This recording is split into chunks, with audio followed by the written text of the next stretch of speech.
Thank you everybody for coming. And today we have Nicholas Kosmatopoulos for a paper that he's going to discuss with us.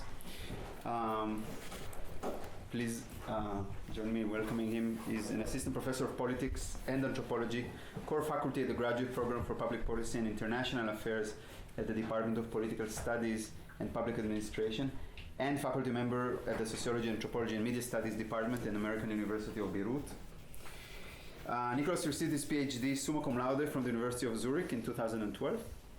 He also holds a Magister in Anthropology and Economics from the Free University of Berlin, and a Master in Tourism Management and Regional Planning from the Free University of Berlin, and a Diploma in Economics from the University of Piraeus. Before starting to teach at AUB, Nicholas taught at the Freie Universität Berlin, in Columbia University here, in Sciences Po, in the University of Zurich, in the Pantheon University in Athens, and in the École Polytechnique Fédérale in Lausanne, Switzerland. And in 2014-15, he was visiting fellow at the Institute of Environmental Science and Technology in the Universitat Autònoma in Barcelona. Nicholas' research today is going to talk about a recent project. More generally, his research and teaching fields include the anthropology of politics, of policy and political institutions. He works on ethnography of peacemaking, development and crisis resolution. He studies infrastructure and international security, solidarity and resistance, which we'll hear about today. The Middle East and the Mediterranean Sea within the Global South, as he sees them. His research and articles have been published, and I encourage you to go on the site and see in the Gaza Freedom Flotilla, ethnographic notes on othering violence that appeared in Anthropology Today in 2010. The Birth of the Workshop, Technomorals, Peace Expertise, and the Care of the Self in the Middle East that appeared in Public Culture in 2013.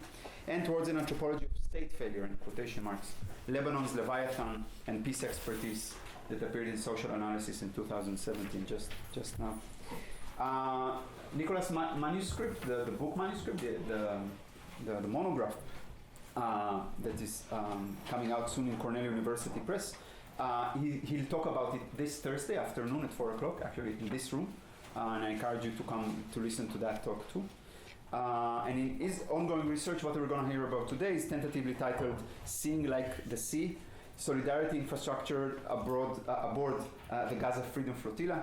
It's a part, as I understand, of a larger book monograph, and he'll talk about it with us for 20 minutes or so, and then we'll open it for discussion. Let me just say that when you Google his name, you come across a site that's called Thalassotopia's Semi-Utopian Projects Inspired by the Sea, which includes, in addition to articles and scholarly work, also various other projects related to anthropology and politics and the sea, including academic meetings, a film project that he has, and social selling, which I'm intrigued to hear about. Please join me in welcoming Nicholas. Thank you, everyone. Thank you, Naor, for the invitation, for the introduction. I should have been aware that he's a good researcher, and he was not supposed to be researching the blog, but I guess you did that too. But this is something quite new, and I'm really happy that you mentioned it because it somehow fits into the entire new research project about the sea and the politics of the sea that I'm working on. And indeed, there are maybe some promising things there, but still we are very, very at the initial stage. The same goes for this research too. The paper that has been pre-circulated is a work in progress. It's a paper that would go to for an edited volume that Naor and Paul Silverstein, as I understand, have planned to publish in the Anthropology of the Mediterranean Redux. And it's written, in fact, for this kind of publication. But before I talk about the paper, I must say that I'm very happy that I'm back here. This is my postdoc alma mater. It's always good to be at Columbia University, despite Trump coming over, from the Atlantic over here, and despite also a broken leg that I'm having. This all proves that I was very happy to be here today. Now, my suggestion is to read a bit from the paper, because it's also a paper that kind of tells a story mostly, and hopefully this will give you a sense of the story, give you a sense of the method, give you a sense of the argument, give you a sense of the participants, of the people that I interviewed, I spent time with, and also a sense maybe of the style, and therefore invite you to give me some valuable feedback on how to proceed with this project, which starts as an article and inshallah will become one day something bigger. So, I'll read a part of it, which is somewhere in the middle. In medias maris, in the middle of the Mediterranean Sea, albeit in an undisclosed position, in August 2014, the USS Cape Ray, escorted by an unidentified fleet of warships and scientific vessels, was about to begin the destruction of 700 tons of chemical weapons delivered to the UN by the government of Syria. Agios Nikolas, a traditional wooden fishing boat, and during the first ships to Gaza in 2008, the first international ship to successfully reach Gaza's port in 47 years, had recently sailed to the Cretan port of Chania in order to join the maritime protest against the Cape Ray operation. The protest was organized by local civil society organizations against what they saw as the militarization of the sea and the acute danger of polluting it with deadly chemicals. The protesting Cretans, including some notable outside participants such as the mayor of the most important Cretan city of the Libyan Sea, showed open distrust towards state officials and international experts who were perceived as too quick to ensure that there was no reason for concern. Town hall meetings and open demonstrations were organized throughout the island, but the highlight was the protest that sought to go maritime, a popular flotilla comprised of fishing and sailing boats that would seek to sail out into the sea, find the fleet, and disrupt the chemical operation. In order to do so, it would need to break yet another embargo, that is, the total ban on any information about the nautical stigma of the chemical fleet. Despite state-imposed secrecy, the heads of the mission claimed to have access to classified satellite information on the chemical fleet. A scientist and secret admirer of the ships to Gaza allegedly provided to Yanos was the leader of the ship to Gaza in Greece, this information. Evidence of the strong legacy that the ships to Gaza exerted in this protest is too strong to ignore. The anti-chemical protest took its core slogan, Free Mediterranean, directly from the cargo vessel of the Greek ship to Gaza in the 2010 flotilla, while the chief organization and coordination duties were entrusted to members of the Greek ship to Gaza. The presence of the iconic Agios Nikolas, the ship, seemed to galvanize all participants in the maritime protest. As all this demonstrates, the anti-chemical maritime campaign of 2014 was inspired by a particular mode of political imagination and action within the Mediterranean region as initiated and performed by the ships to Gaza from 2008 onwards. This particular mode I suggest calling an anarchist Mediterraneanism.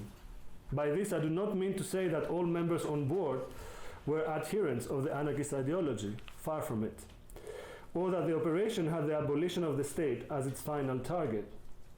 Rather, I understand anarchist Mediterraneanism as part and parcel of what French anthropologist Pierre Clastres sketched as the ongoing historical struggle of the society against the state.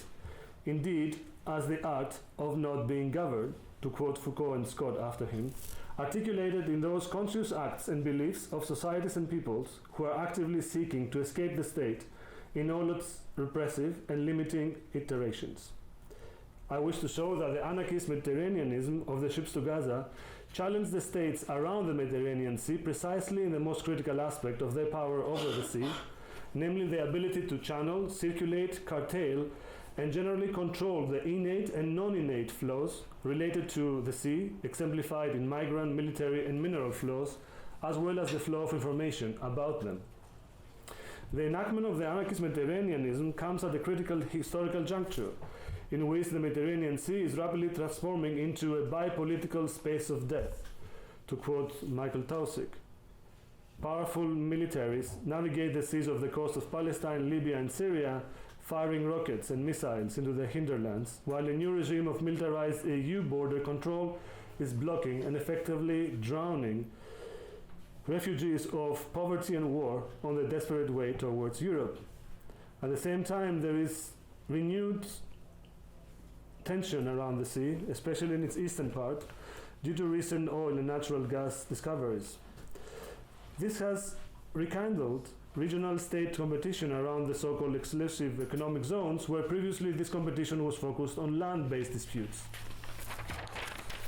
Against this grim reality, members of the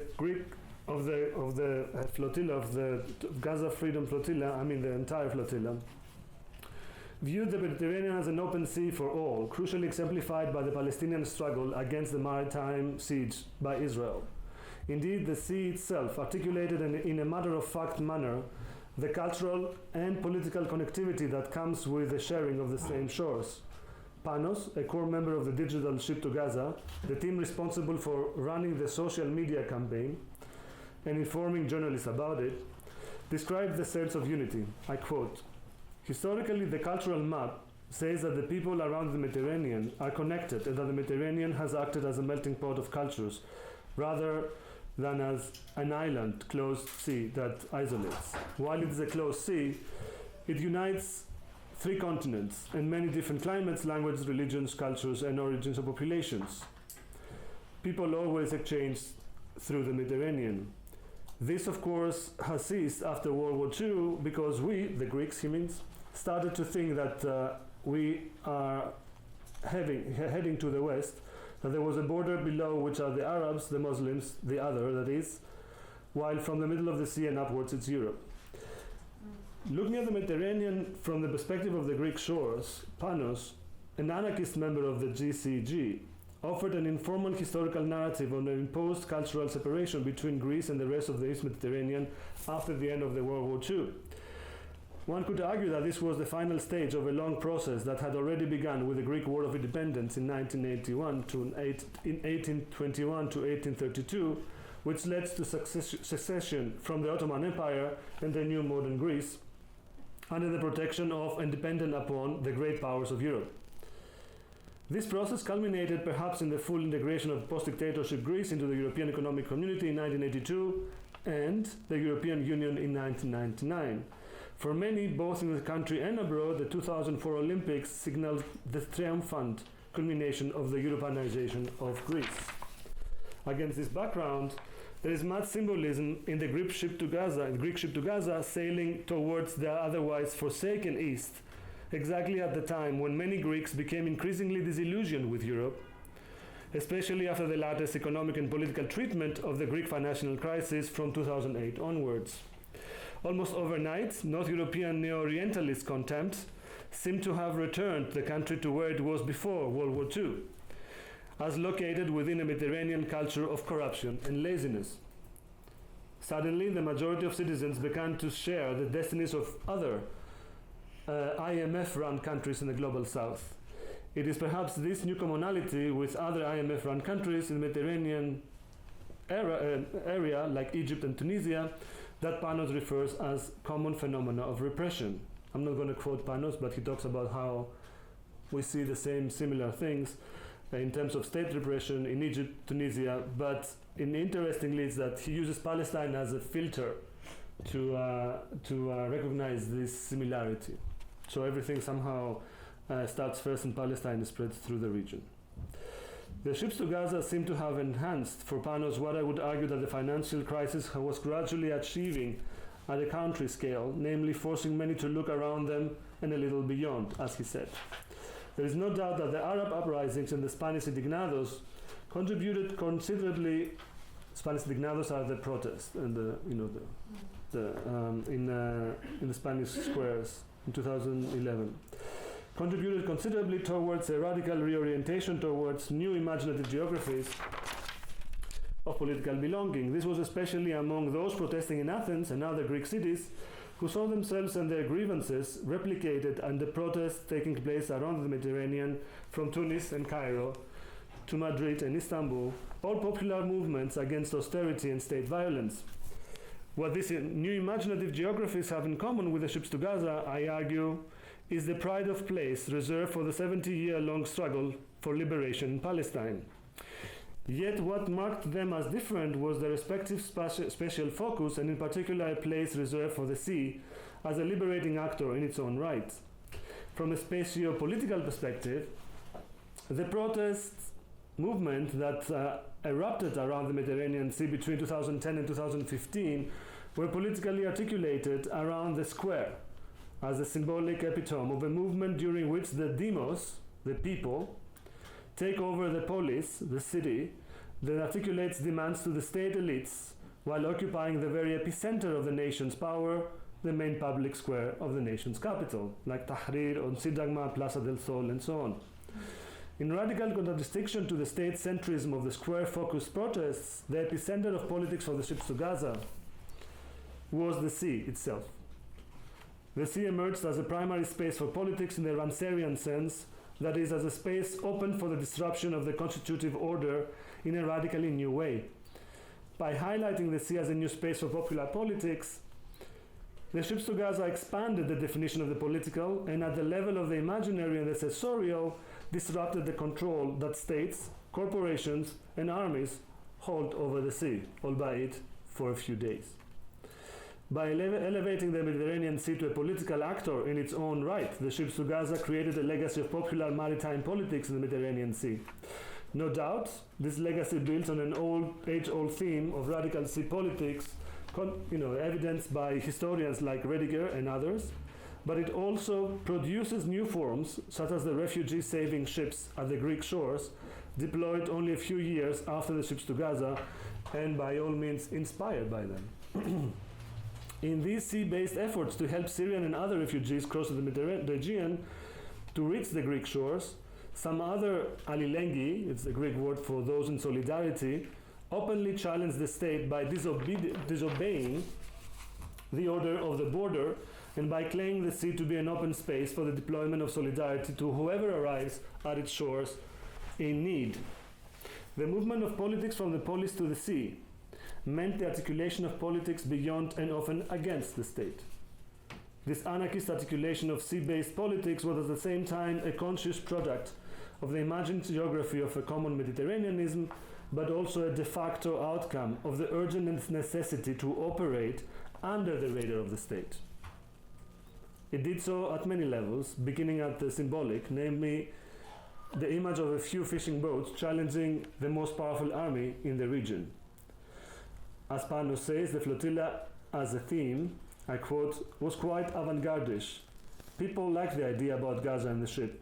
The ship had a strong symbolism too. Especially the first ship with the small fishing boats, Trahadiria in Greek, had strong symbolism, namely the Mediterranean, our sea, the traditional vehicle that would go stand by people oppressed for years. These were elements both emotional and stimulate, quote ends. At the operational level, much of the energy invested in the preparations for the ships to Gaza was focused on the art of escaping the state. Given the declared will of the Israeli government to stop the ships and the tacit agreement of the Greek government to provide support, but also given well-known cases of sabotage Palestinian ships in the past, the members of the Greek ship to Gaza had to ensure that all preparations remain effectively undercover. Manos once again tells the tale of the real or imagined fears to be discovered by the state during the preparations. I quote, "We did our meetings at night, stealing a bit from work," he means time. "We started the story with two ships. One of them was docked in Spetses, taken care by a great man, known to Janos during the underground times in the dictatorship, and the other one in Eritrea. Several volunteers worked on the ships, some had come from abroad and many Greeks as well, and gradually this circle with trusted people expanded. We had to solve some technical problems, such as who will pick up the generator, where can we find it, who will fix it, who will guard the ships. There was to be a kind of guarding, periphroresis, so that nothing goes out, meaning information, and everything remains covered.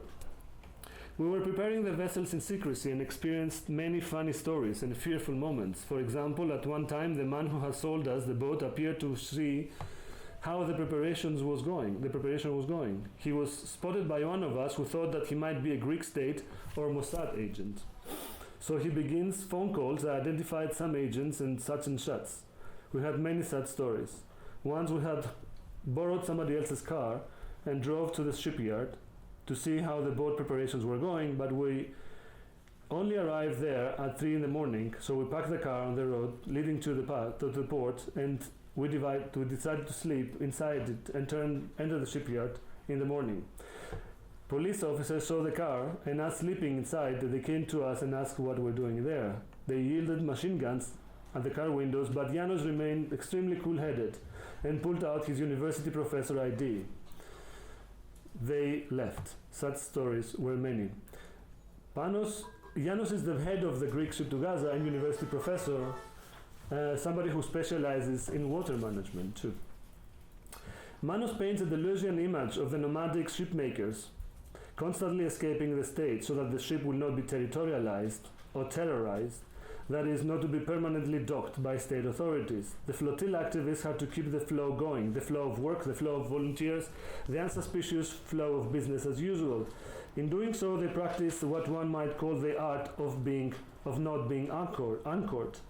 In this light, the ships to Gaza can also be theorized as nomadic assemblages of flows that consistently sought to escape the state in order to attack the siege.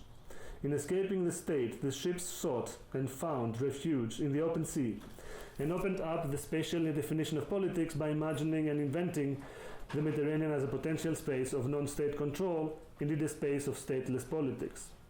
The state imposed embargo on the Gaza ship, which effectively blocked all land routes to the territory, inspired a movement of deterritorialization in the most literal sense possible.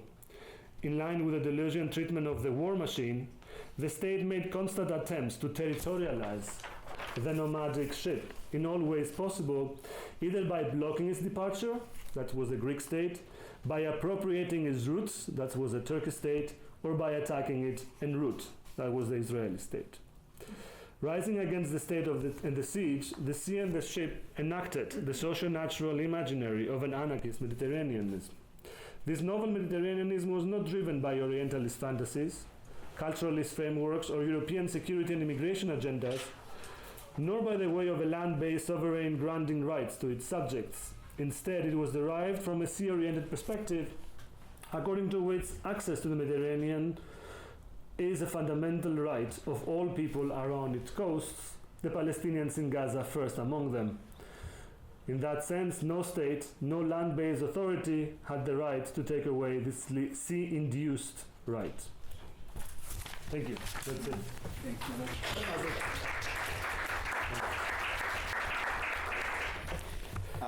Thank you very much.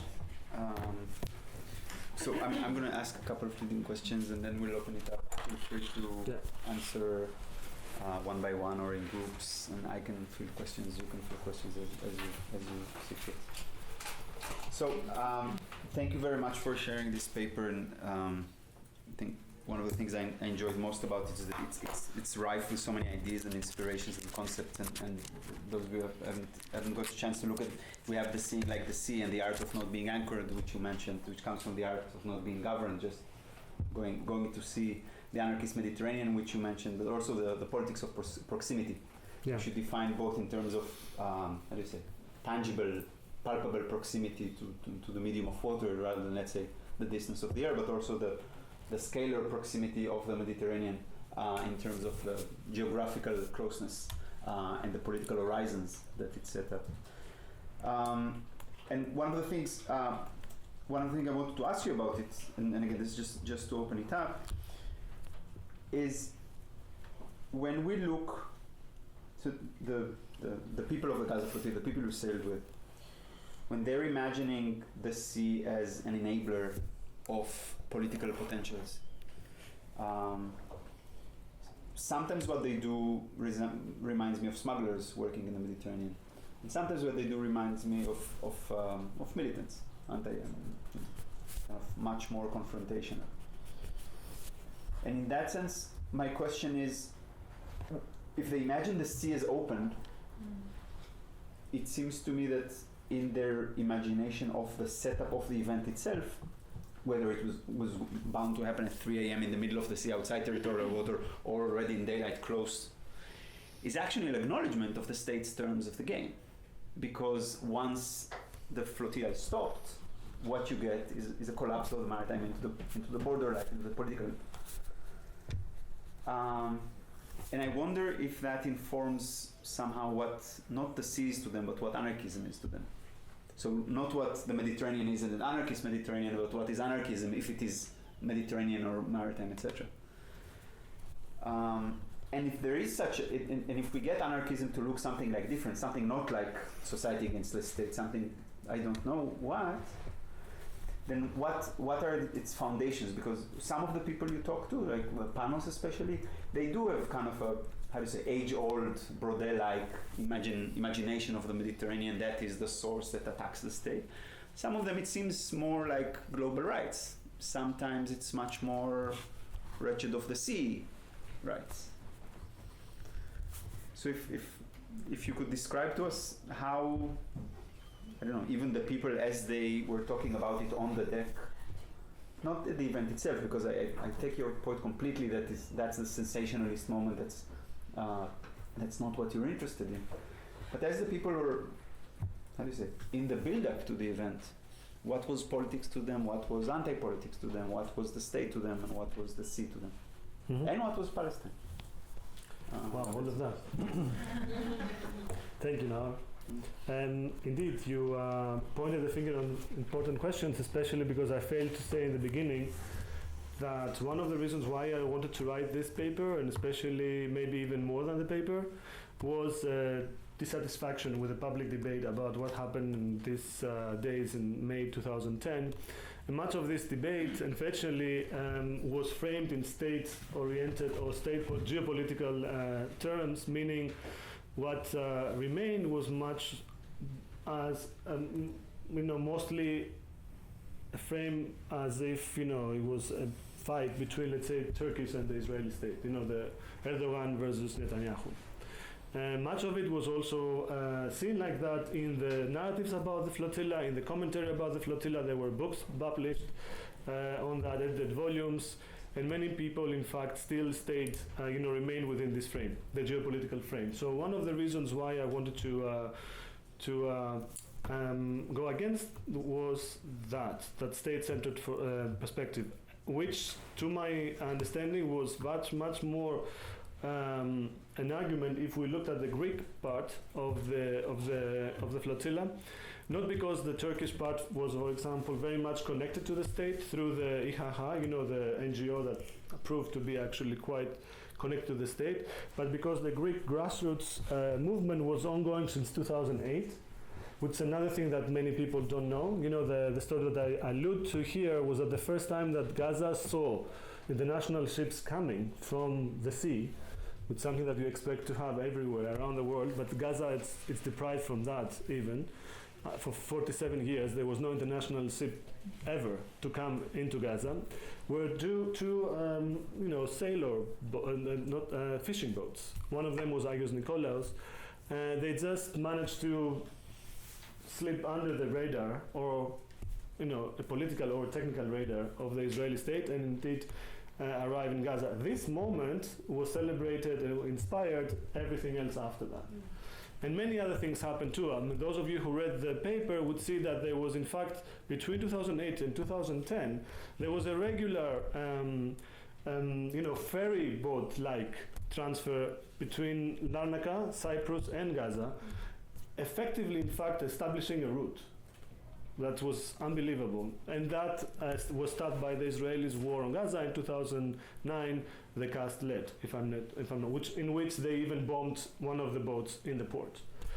But there was a window of opportunity where, in fact, the movement had established a maritime route beyond the state. So it's not a momentary moment. It's not just about a temporary moment that we talk about. Some people challenging the state, but this, in fact, created quite permanent structures of a maritime route. That's one thing. In terms of how the people actually now perceive themselves, many of the ways that they were calling themselves, were alluding to a kind of rebellious, attitude, calling themselves the pirates. The pirates, of course, were very much hailed. It was also the time where the pirates off the coast of Somalia were around there. There were many interesting, discussions about what they do and what we do. So the pirate as a theme was very much there, understood also in its anti-state perspective, but very much, as you said, also setting the conditions of the game. It was clear that the state actually has the upper hand, and they were trying, to a certain extent, to escape the state. Much of the efforts were somehow anti-state in that sense, but by being anti-state, I think they somehow created other spaces, if you wish, heterotopias, in which they could in fact imagine a control over the sea without the imaginable control of the sea by the state. And I think that opened a window of imagination, and I think this is the crucial thing, that allowed many people after the flotilla to do the unimaginable. For example, to board ships and go out in the open sea and save refugees despite the state. That was actually legal, right? And we're talking about 2 years later, where somehow there was a huge stream of Syrian refugees and Iraqi refugees and Somali refugees from the Turkish coast to the Aegean coast. And many of the Greeks who had a relationship with the sea felt that it was the most natural thing to do, to go out with a boat and save these people and take them in. I think that this this is also an evidence of an of an anti-state, yes, but at the same time, owning, the kind of a structure that goes not only anti-state but creates new forms of solidarity, that then manifested themselves in Greece, in the hinterland, by spots, by many structures of solidarity with refugees that are not controlled by the state, that actually, people go into hotels that are abandoned, they take over the hotel and they open it to refugees. This is the case of the Plaza Hotel in Athens. It's a hotel run by anarchists for refugees. So I don't know if I make myself clear, but I think it started, to answer your question, it started as an anti-state game, but then it created the conditions and the imagination and the ability to think beyond that in a permanent way. Thank you. Yeah? That's great. Do you want to open it up? Yeah, let's do that, if you don't have. Any questions? I have more, but I will sure you have. Yeah, indeed, while you were talking about beyond state, you already talked about the role of Turkey.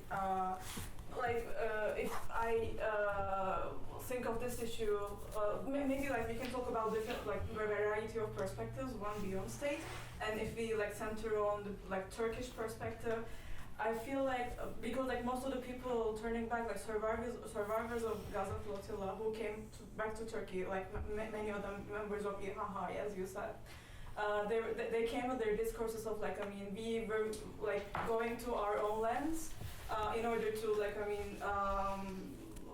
protect our own people, referring to this Ottoman narrative. So maybe in some senses, beyond state, beyond national state is empire. And also another layer of this was there was this there's incorporation of this Gaza flotilla narrative into the state discourse as an empire, and at the same time there was this very intentional hypervisibility created around it in order to emphasize the evilness of Israeli state, which would counter the claims of Turkish violence over Kurds, right? So it was kind of a mix between empire and a nation state discourse. I just wanted to mention this. Yeah, absolutely. I mean, you're right that one of the interesting things about the flotilla is that there has been a lot of efforts to capture it. As I said, many states and state narratives have been out there interested in giving it their own definition of what exactly happened. That was definitely the case in the Turkish state, as you say, especially that played well into Erdogan's hands back then. The similar happened in the Greek state, where many of the participants were accused of being, Erdogan's, pawns, or even, apparently paid participants. Or, you have a lot of imagination and a lot of discussion around that. But I think that when it comes to the people that I'm looking at, definitely the idea of a previous Mediterranean, not necessarily an Ottoman Empire, as I hear you say, in the terms of the neo-Ottomanism of Erdogan, but the idea that a nostalgia of the past where we could sail through these waters without necessarily all of these armies around us was there. And this was new for the Greeks also, because some of you know the Greek national idea is that the liberation started after we moved away from the Ottomans. So to rethink through the Palestine, through the trope of the flotilla, through the practice of going to the sea, to rethink even that was a terrifying moment, I think, for the national identity of Greeks, and was very fast, covered up. But it was an opening. It was an opening. I think one thing that terrified, especially the national elites of Greece, was that this went against many of the sacred cows of the Greek national identity, which was again, an anti-Ottoman stance, first, and second that the sea is controlled by the state, and the sea is controlled by the Greek industry, the ship owners. But you can also have, of course, some fishermen going around, but never, in fact, anybody else challenging the control of these entities over the state. So, from the Greek point of view, this, I think, opened new perspectives. At the same time, as I said in the paper, where many of the population, many people in the population, many parts of the population were somehow disillusioned with the traditional narrative of the Greek state that we belong to the West, we belong to Europe, we belong to the European Union. We are actually not like them. But how the flotilla people negotiated this, I think I come to it was different. There were many Greeks on board who would, for example, understand the situation of Palestine in similar terms like the situation in northern Cyprus. They would say that both of them are occupations. This also led, for example, the Greeks not to be able to pick up their MPs. I don't know if you know the story, but the long story short, what happened was that supposedly the Greek MPs, that would be a big protection for the ships, were supposed to be boarding on Cyprus. But the Cyprus government suddenly sided with Israel and banned every ships to come closer.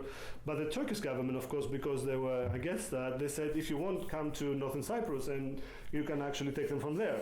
But the Greeks I'm referring to, the Greeks that are siding with the national narrative, said, no, we're not going to go there because we're going to be legalizing the occupation if we go and dock on Famagusta, which left them actually without their national allies, or at least the symbolic allies, the MPs. So you had these Greeks too. And remember, in fact, that the first day of the ship, we had a huge fight with another member there about why North Cyprus is not the same with Palestine. And then, you have that. So not imagining a wonderful picture. There was a lot of struggles and fights over there about that too. I have to say, my initial reaction, wait, then why not just go into Beirut or into Alexandria, pick up anybody? But I guess that would have made things even more complicated. I guess so, yeah. I mean, Beirut, that would give the Israelis any pretext to bomb the ships. And Egypt would side with Israel. Yeah, because you are an enemy territory, so it's enough. Yeah. Yes. I just wanted to say thank you for sharing this paper and coming to speak with us. One thing that's really interesting to me is sort of the language you're using with this sort of anarchist Mediterraneanism. And one thing I'm a little stuck on is you mentioned Janus is in water management. And I'm sort of wondering how this language of the sea has been challenged or been transformed in this sort of anarchist group, or have you sort of seen a difference in the language that they use to describe the sea, sort of challenging the state in the rhetoric that we use to describe it? You mean how the group itself changed its own language in terms of the sea, or in terms of what they used to be doing before and kept on doing after? Like in terms of like this concept of water management is an interesting one, and sort of the fact that that's the terminology used. I'm wondering sort of what is the language that they use within this group to talk about how they navigate these waters. Yeah, if I understand well, this is something that I referred to in the other part of the paper, the second part of the paper, which is how the sea became a field to be discovered, not only politically but also scientifically, meaning, you know, through different forms of knowledge to know about the sea. So people who never had anything to do with it before, who were very much land-based activists, if you wish, they began to be exposed to different forms of knowing about the sea through nautical stigmas, nautical maps, you know, how even the law of the sea, they had to study, in fact, a lot of new technologies and new legalities about this, this enterprise, which introduced also a whole new field. And I think that this is what one of, I think Panos talks about it, how they became proximal to the sea as a field of study too, and imagination. So that's maybe an interesting thing to say, that at the same time when they became political, when the sea became political, it became also proximal in terms of knowing about the sea. That brought them together de facto with groups of people that they were traditionally working with the sea, but they haven't seen it necessarily in that way, meaning captains, port workers who were you know, politicized overnight almost, I mean, and people who were dock workers. So we talk about two groups that somehow they were like two ships passing in the night, you know, but somehow they met each other on the port, on this very interesting hybrid space between the sea and the city. And the port of Piraeus became for a month, you know, a place where the sea workers were politicized and the political workers somehow were, you know, made more accustomed, akin to what the sea is about. I'm not saying that they were not politicized before, these port workers. In fact, they are one of the most powerful trade unions in Greece, port workers, but they were never really, you know, at the forefront of something like that. They could actually strike, they could go on strike, they could, you know, join other strikers, but they would never imagine that they would be the ones whose expertise would be at the forefront of a political story that would go global. So I interviewed them too, and I interviewed both, so somehow you could see that there was a moment where these two groups of people, these two ships passing the night, somehow met. And they were interesting, you know, and an interesting synthesis going on there. But unfortunately, because of the sudden and the abrupt stop of this, much of this died out. But for the members of the flotilla who organized it in the long term, these people in fact became amphibious.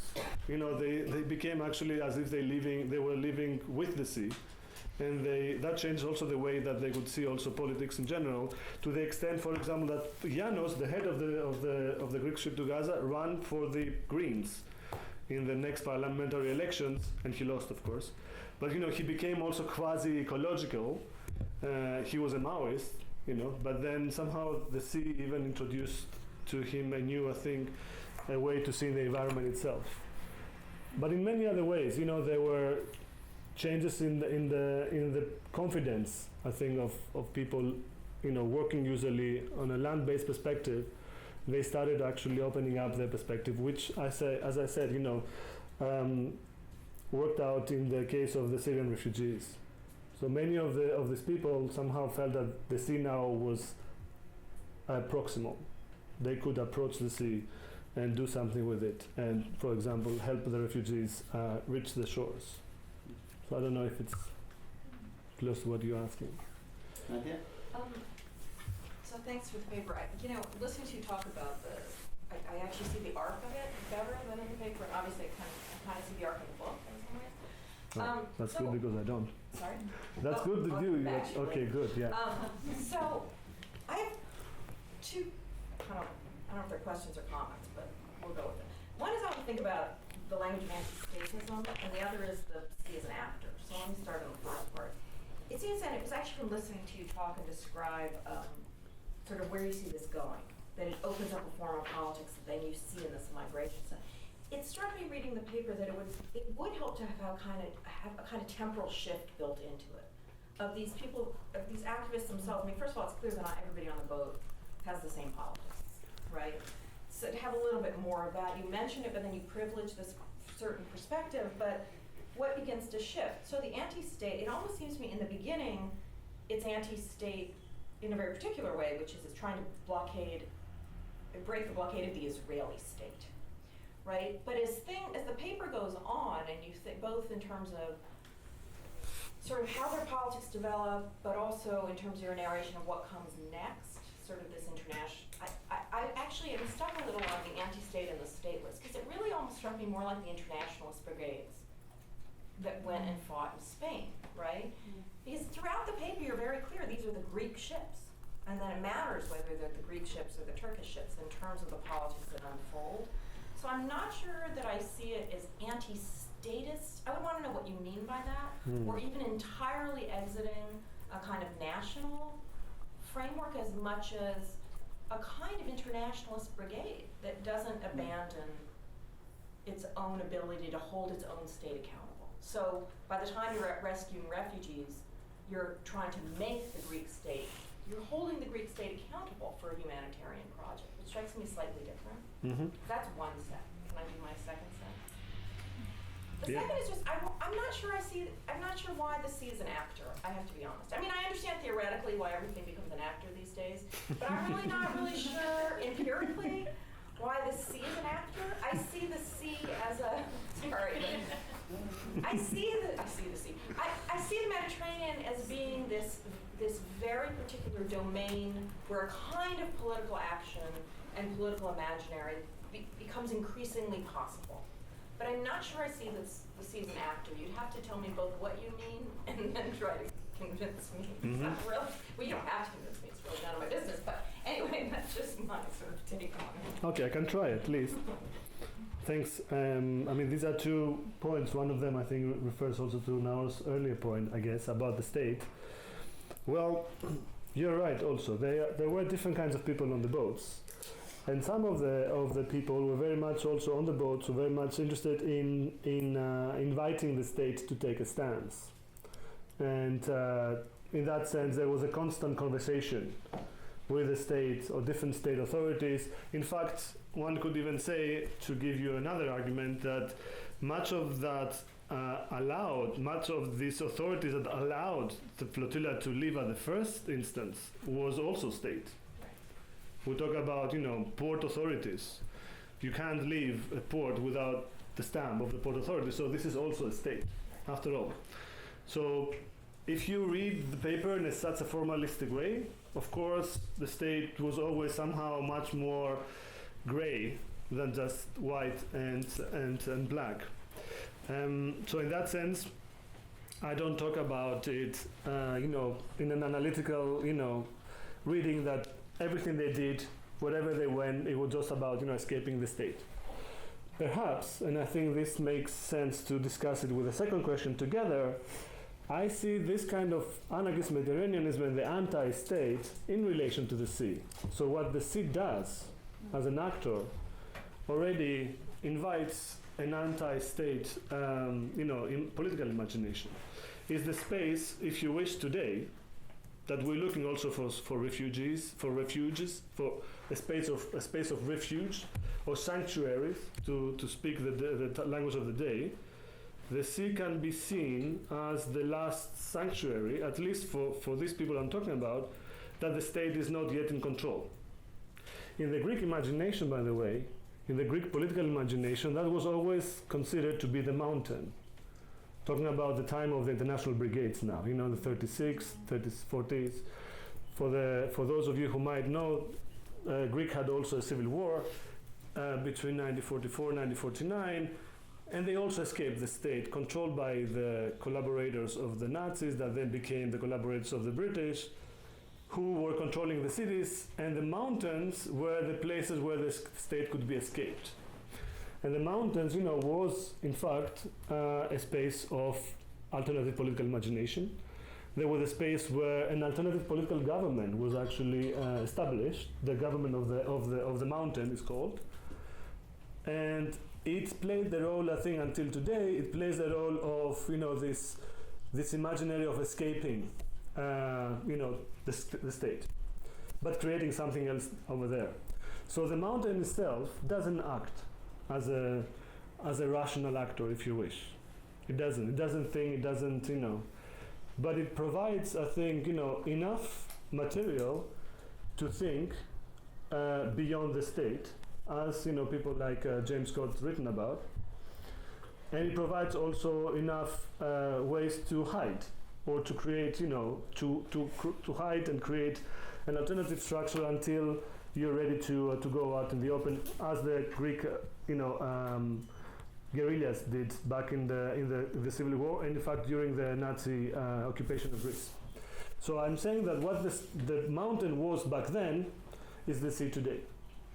Okay, but that makes total sense to me. But Good. then I think What doesn't make that's how sense? I would articulate it, rather than using the term actor, is really think about this as this space that has, it is this materiality that allows something else to emerge. I'm just not sure actor does that work for you. Yeah. I think that argument is richer than the way it's framed in the paper, if that makes sense, right? Yeah, it makes sense, And but also, it's interesting that the internationals, because then that is an interesting parallel, the internationalist brigades, right? That, I get the Mediterranean as when you go to Toulouse and Guattari, right? I do get what you're talking about as this thing of escaping the state. In that sense, I absolutely think it works. And then I think the way you articulate it now kind of gives it this grounding, which to me just, again, it's not clear to me that the effort is necessarily statelessness as much as it is a kind of internationalism. Mhm. That's the only other thing I want Yeah. to, right? The other thing I have to say is that in the comparison, in contradiction to the mountain, since we are in the same, parallel, the state came with a lot of its own knowledge, that you had to control if you wanted to go maritime. So it was not just about, knowing geography or knowing to read a map. It was also about knowing, to navigate, knowing to, in fact, especially in the case of the Greek flotilla, mostly to know how to build a ship from the beginning, which is a whole new, domain of knowledge and a whole new domain of activity. In that sense, I think the sea then introduced, if you start thinking you want to go maritime, then the sea does this thing to you, in the sense that it opens to you, a new domain of seeing, the politics out there, which necessarily doesn't include the state. So in that kind of negotiation, I think, the actor came in as a choice of word, but I see your point. Stage set? Stage set rather than actor? State set? Stage. Stagecraft. Like if you have a theater, you have a stage Yeah. set. These are. Setting rather than Yeah. actor. Now we are in theoretical waters. Meaning, there's a discussion. Every time you choose a word, of course, you choose your allies too, and theoretical allies or not.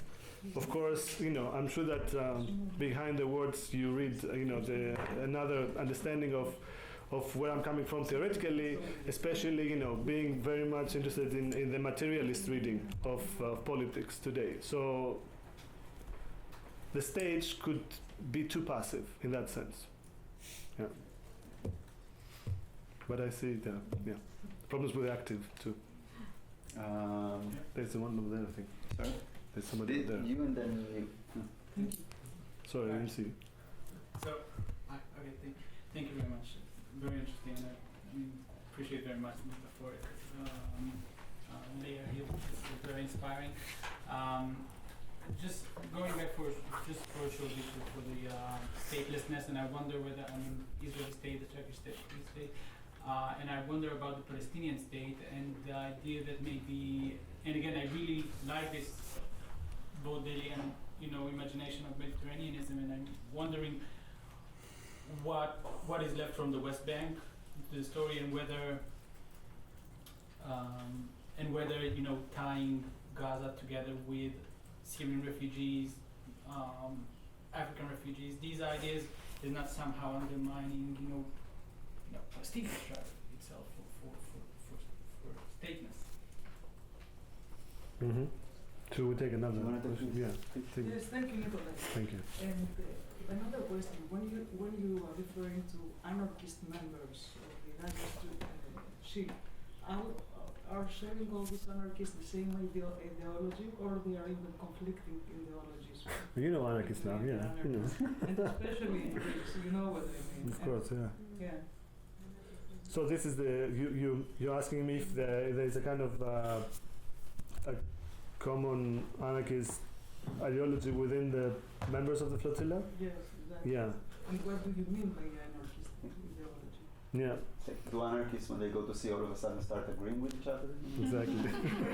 Yes, but probably Nicholas, you know that, for example, in North Greece, we do have Panos, I think he's one of this member. Anarchists that they are also linked to a national ideology Yeah. that is very strong. And this is, of course, very different. Is exactly, I'm coming to your first question from another way. Yeah. Yes. Thank you. You're welcome. So yeah. So in what you said, I think it's interesting, and I haven't thought about it in the sense that nobody was really discussing about West Bank, not because West Bank was something that not sea-based, but most of the people on board were very much concerned with the embargo, and that was the issue. So how to break the embargo and how to do something that is completely unjust. Now the West Bank fits in that discussion from the West Bank point of view, in the sense that it was quasi an open space compared to Gaza. So the discussion about the sea and about Gaza, in fact, started, and the interesting thing perhaps is to say that I got to know these people because of another effort, land-based effort, to reach Gaza in 2004, I think. When I was in Egypt, I was doing my MA research on shopping malls and something completely different. But somehow I was connected to, again, solidarity efforts to Palestine. And then a French friend of mine told me, there's a convoy organized by Egyptian activists to go to Gaza and bring, food and humanitarian help. There's a Greek group that lands tonight in Cairo airport. Do you want to go and pick them up? Say sure. So I went to pick them up, but Janos was a member of the convoy, so the water management professor. So after that, we even tried to reach Gaza through Egypt, and were stopped by the Egyptian military brutally, and we went back. Then they went around many other efforts to find a way to reach Gaza, until somebody opened them up and said, wait a minute, there's a straight way, Dohri, it goes like from here to there, why don't we take that way? And this had happened. I think that happened in 2006 war in Lebanon, when these activists came again together and decided to strike the maritime route. But there were some other efforts in the past. Anyway, now I'm going off the topic, but I don't think that, of course, the discussion about Hamas and the PLO, the PA actually controlling the West Bank were ongoing, and much of the accusations that the activists faced was that they were Hamas, helping some Hamas and supporting Hamas. But that's where it ended. I don't think that they thought about West Bank much more than thinking about by helping Gaza we help Palestine, and I guess the West Bank is part of it. Now to the anarchists' story. Well, again, I don't really talk about that in the sense that I did a kind of ideological test on them to check them out, how much anarchists they are, how not they are. I know that many of these people, they have been active in many movements, social movements in Greece, in different formations. Many of them, after the Gaza flotilla, went to work with refugees, which is a very interesting also movement in Greece nowadays. Very much anti-state, but trying somehow to engage the state, but not necessarily with the state. So there are some, again, discussions about how much anti-state these movements are. Also in terms of refugees, do they care? Let's say, do they introduce, state discussions and state discourse of care and humanitarianism? Do they take, another approach on refugees that don't necessarily see them as victims in need of care, but as political subjects in need of voice? these are in this discussion that I see them also as purely anarchist, actually running in the anarchist domains in Greece. Leftists, in the traditional way, don't have these discussions, and they're not really engaged in kind of self-organized refugees help in Greece. They just wait. They appeal to the state. In that sense, the self-organization is what I think in Greece is very much connected traditionally to anarchist ideas. Self-organizing structure for refugees is supposed to be something that is inspired by an anarchist idea.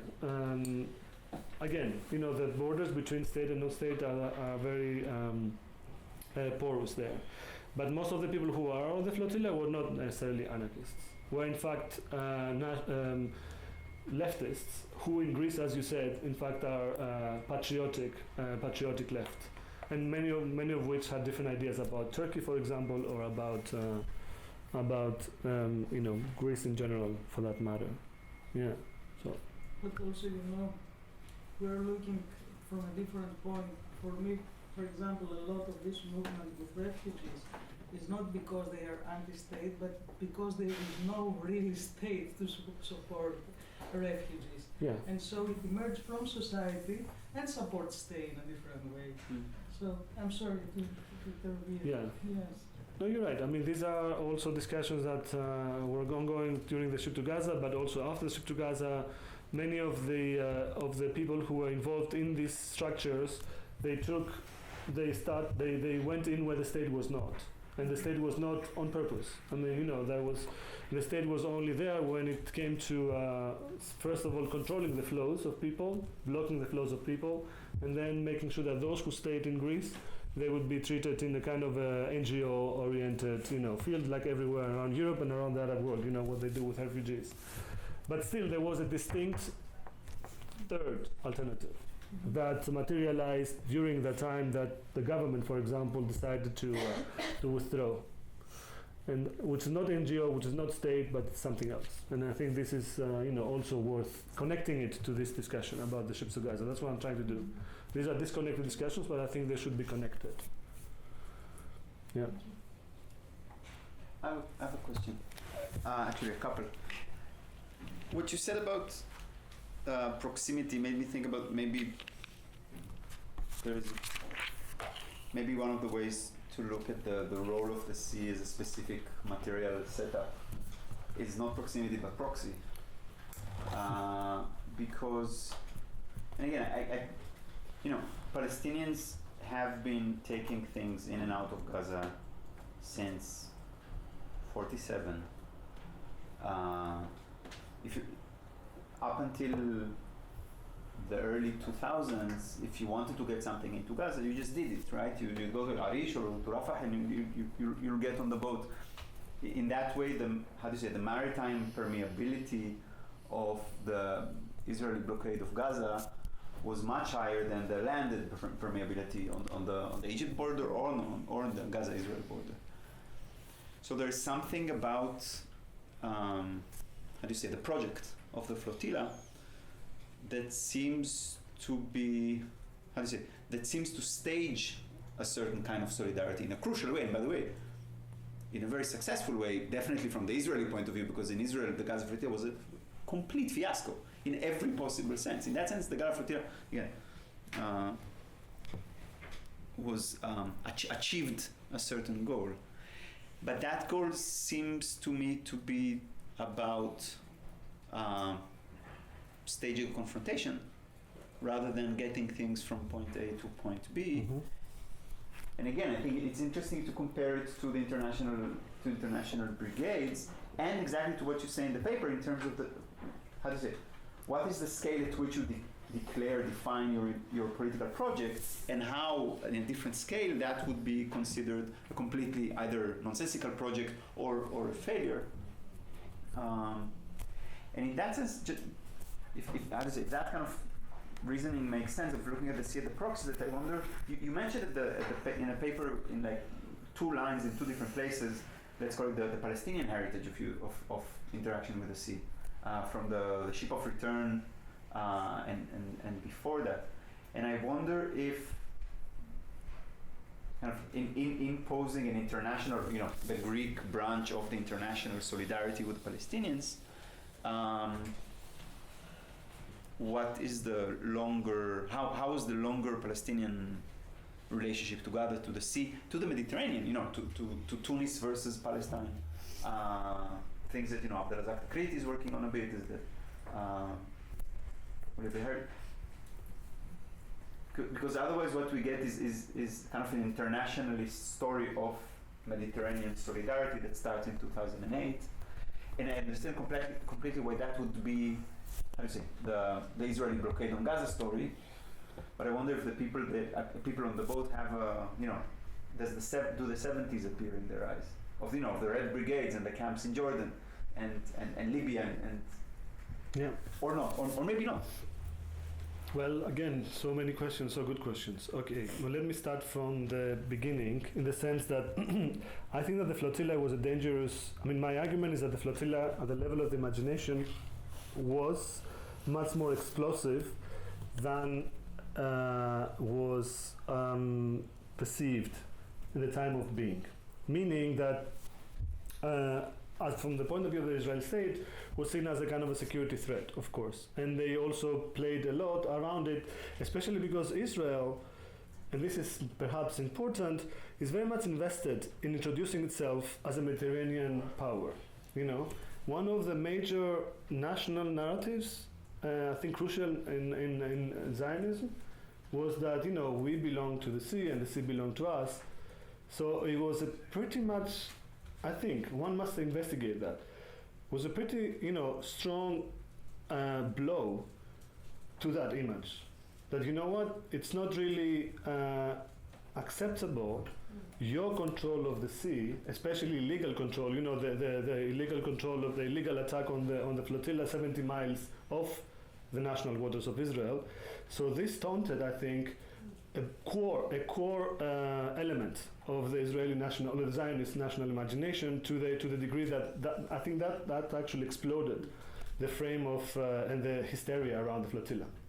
Now, going from the other perspective, the perspective of the people who organized it, I would disagree that it was a confrontational approach. That happened because Israel wanted it to happen. As I saw in the other parts of the paper, when the path was open, nobody went, to Ashdod. Everybody went to Gaza and to Larnaca and back. When the path was not really disturbed by military or elsewhere, people were using sailboats. I think it was called Liberty, the one that was bombed eventually in Dignity, exactly, 2009. To bring doctors, to bring journalists, to bring food, to bring all kind of stuff without really caring about what the Israelis do. The Israelis cared about what these people do. So the confrontation was in fact invited and pursued by the Israelis to an extent they to militarize the entire thing, because they thought that this is actually their preferred domain, and somehow they did what they did, and ever since no other ship could sail. In fact, the route is blocked. But my point is that in the terms of the political imagination, not only this was a crucially anti-state, it went against many of the core ideas of the states around the region. So in the terms of the Israeli, again, national identity, it somehow challenged the control over the sea. That also happened in the terms of the Greek, because for the first time Greeks and Turks were working together for Palestine. That was actually, you can imagine the shock in the national public opinion about this. How could it be, and also more than anything, I think that somehow introduced for a small window of time, and then closed again with vengeance, the possibility of a non-state controlled sea that somehow seemed nostalgic to older ideas about how would we be able to go to Alexandria from Crete, and then to Smyrna, and then to Beirut, and then to Istanbul, and Sicily. Somehow this kind of nostalgia about an old Mediterranean that was only possible 200 years ago. So in that sense, I think the flotilla project, it was much more interesting, much more dangerous than they were supposed to be. Now, the idea of the proxy, it's an interesting idea, I think, especially because it somehow, by definition, invited many different, rereadings of history. For example, in the public imagination, talking about refugees, now suddenly appeared. They appeared in the public discourse. Histories about Greeks escaping, the Greece during the time of the Italian occupation from Castellorizo, and Rhodes, and going where? To Gaza. And being refugees in Gaza, and how the Gazans actually opened their hands and their arms, and they invited them, and they took care of them. And that somehow, was quite dangerous, I think, for a national elite that was very much interested in introducing, the question of immigration and refugee control in national terms. Somehow, and this is maybe another way of being anti-state, that you go against, the state's control of these imaginations, the state control of these issues, by, challenging even the history of immigration that doesn't necessarily goes from east to west, or from Syria to Greece, but in fact can go from Greece to Syria and back, and this changes also the way that people see what has to be done today in terms of immigration. So my suggestion, and I think it's not really there in the paper, it's still very timid, and I agree that flotilla was much more dangerous than eventually was, and this dangerousness was much more recognized by states than of the people of the flotilla themselves. And that states, because they are somehow smarter, they know that stuff. This is where the stuff that governs people, were fast to block it and to stop it and to kill it. While if you talk about the flotilla now with people, they will say, "Oh, come on, that's all that's dead. We don't really care about it. Let's move on." There is a kind of not much appreciation of what has achieved this effort. Hence, the effort to bring it back. Because I think to revisit the flotilla after the migration and refugee crisis gives it an interesting, post-reading and post-symbolism, if you wish. Somehow it can connect also the two, connecting the level of imagination, political imagination of the Mediterranean, but also in terms of, straight-out practices of solidarity and support that have been flourishing ever since. So I think this kind of post-reading helps, or retrospective reading, So if I can just make a very quick remark for the last point, I would go for the major threat was sovereignty. I mean, from Israel's perspective, more than really a matter of national security or national imagination. And even recently, there are debates going on, Israeli discourse around the buying of submarines, the idea of protection of economic, not territorial but economic water around the border with Lebanon. So around these topics, I think can build like a solid case of expanding sovereignty and ideas where the state expands its vulnerability, not just its control. So. Yeah, I guess you're right. I mean, the discussions, I referred to it very briefly in the text, but the discovery of oil and gas in the Mediterranean now, it's a very dangerous also thing. It has excited many people, and somehow there are also many different geopolitical alliances now formed. One could even say that a traditional ally of the Arab cause, for example, Cyprus, has shifted camps just because of that. Cyprus now, it's one of the best friends of Israel in the region, which is unheard of before. The same goes for Greece. The Greek government, it's also it's a government that invited the Israeli Prime Minister for the first time in the history of Israel 1 year after the flotilla. And that was Netanyahu among them. So this probably is the oil maybe as an actor. Would you like that? I don't know. No, probably not. The oil makes... Oh, I'm all for materiality and their effects, but you don't get me started on the acid. So not the actor, but the oil makes governments do things. And this is something that is new in the region. I don't know how, nevertheless, this idea that the flotilla opened, the window of opportunity for the flotilla opened for the people should care about what's happening in the sea and should be more aware, should be actually more active to know about these explorations and excavations and expropriations, all of these things happening out there. It's something that could have been a way to introduce public interest about that, especially because it's a very dangerous thing that, if you have an accident in the Mediterranean, you cannot really clean it up as easily as you did with the Gulf of Mexico. But still, I'm afraid that now many of the possibilities have been closed because of the crisis. At least in Lebanon, for example, that I live, I know that many people look at this gas and oil exploration as a wonderful manna, that would solve the country's problems. The same goes for Greece. So this is a great, I think, discussion that I cannot do. I mean, I saw it somehow happening in the flotilla. People started, talking about the sea as a space of politics, in terms we want to know what's happening there, we want to be involved, we want to be asked, but it stopped. I think crisis, in fact, brought everybody back to the national boxes, if you wish. Yeah. Can I make just a quick follow-up comment on, also, your answer to his question also about it in terms of structuring, again, the longer project is different, but the paper, that's where it's another place where I can really see where if you were built a kind of temporality into it, I think it would clarify, because it does seem like, so you guys are trying to get through Sinai, you can't. Initially, the decision to do the boat is using the sea purely as a strategic route. And what you're trying to trace is over time, then what gets born out of this practice. And I think that temporal shift isn't as clear in the paper and would make the argument much stronger. Yeah. Because then I can really Yeah. see where you're going with this and why we Yeah. should care, because you're making an argument that it opens up this whole other politics.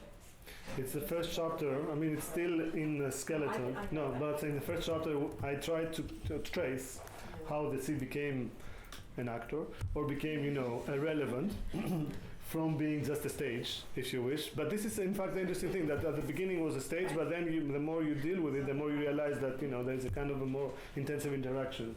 Is this the question of the... Yeah, I would add just one more thing. I think that has to do with something that happened in the Eastern Mediterranean since the Afghanistan war and then the second Iraq war, because that was the first time that US, then NATO, then everybody else were trying to close the entire sea. So actually you have not just a state vision of the sea as something to be controlled through sovereignty, you have an empire view of the sea. Mhm. It actually teaches the various navies around the Mediterranean that the Mediterranean is something you can close down. By the way, with Navy SEALs dropping out of helicopters and because the Israelis before that were trying to do something else, and they said, they see all these SEALs can drop in the sky, maybe we can do that too. Yeah. And they discovered they can't, but they tried. Exactly. But the interesting thing to add here is that the Greeks have also particular relationship to that. You make me now remember that, for those of you who know the story, when the PLO left Beirut in 1982, they left on Greek ships. Yeah. And they somehow provided by the government of the father of the person who invited Netanyahu, in fact, to Papandreou. Papandreou, the father, was a quite of an open, supporter of the Palestinian, but also, generally whatever one could call back then third world causes. And his son, as if, killing the father, let's say, in a kind of ancient Greek tragedy, invited Netanyahu to make sure that his father would never be able to sleep or to rest wherever he is. I mean, I'm not really kidding. These are also important psychoanalytical ways to understand what happened in the Greek case. But this is one thing. So the Greeks were already involved in the PLO through their ships, but also the Greek, the Greek industry par excellence is,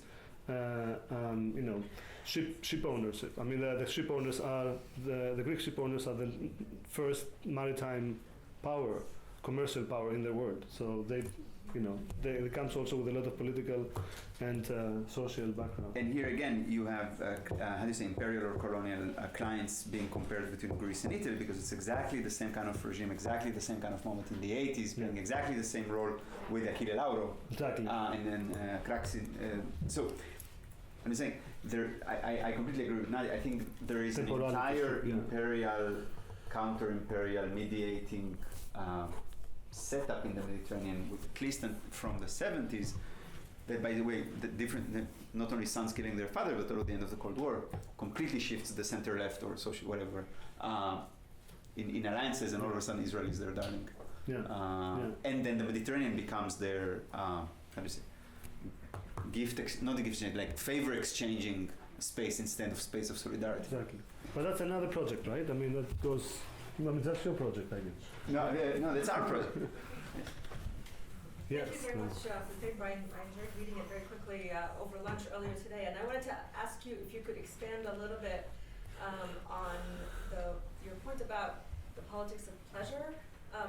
Because you have the incidents in the beginning where they're swimming, and then they're having fun, and there's this pullback by the captain and some other passengers of saying, "Oh, this is inappropriate to be having fun in this kind of context," and I didn't quite get the tie-in towards the end. Can you expand on it a little bit? Mm-hmm. Yeah, sure. Thanks for that too. Well, the paper starts with the shark scare, right? Which was a real thing that happened during the time that we have stopped in the middle of the sea. And then apparently, the captain, some of the members of the flotilla just start swimming. Fell in the sea and jumped in the sea and started swimming, and then there was a warning from the HQ that they should come back, and because they could not really use the ascetic, as I call it, excuse that we're not supposed to have fun while we're doing such a serious thing, they use the shark scare. For some people I know actually are very much scared of sharks, and they could even believe that there were sharks in the Mediterranean, and I took it as a metaphor to start the discussion about the difference in the ethos of doing things like that in the flotilla. So this could also be another way of introducing difference between different ideas, how different people in the flotilla understood what they were doing. So I was referring to those in the flotilla that always kept this operation in a warm part of their heart, meaning that they were very much interested in doing that because they connected it with sheer pleasure and sheer the beauty of visiting Palestine through the sea. And that was a kind of imaginary that gave them somehow, again, the opportunity the desire to do this and to forget, the dangers that were associated with it. So my suggestion is that in that sense, the sea also offered, didn't act, but offered, let's say, an overwhelming feeling of being at a space that feels good, despite the fact that this was actually a very dangerous, enterprise, giving in mind that, the other side had promised to stop that. So I start from there, and then I move on to documenting how this pleasure in doing politics, was even, cultivated during the entire enterprise. So there was a lot of discussions, a lot of humor about it, a lot of relaxed even attitude vis-a-vis the commandos when they came. There was, I think, another ethos of doing something politically extremely dangerous with an attitude of I would call it kind of a proximity that then connected, an attitude of dangerousness, of a feeling of dangerousness that was also evidenced, or at least nicely, this vignette that I talk about, this kid that goes closer to the propel, in the ship in the port of Gaza, and Janos, who speaks a bit Arabic, he tells him, you know, Ba'id fi Khatar, and the kid says, Ma fi Khatar fi Philistine, you know. Which was the moment in Al Jazeera, if you look in Al Jazeera, the documentary of Al Jazeera, because Al Jazeera made a documentary about that effort in 2008, it's the moment where you really break, you know, in tears, actually. You know, the moment where this kid, you know, lives in Gaza and says, you know, there's no danger in Palestine, being so close to the Propel. So this moment was referred and retold again and again from the members of the flotilla as a moment of defying danger and enjoying, in fact, a swim. You know, choosing what you want to see as the context of your struggle. And this kid, as many also others in the flotilla, chose to see the sea and not necessarily the state. I'm pushing it, I know. But this I'm supposed to do, right? Well, if there are no other questions, would you please join me in thanking Nicholas for a great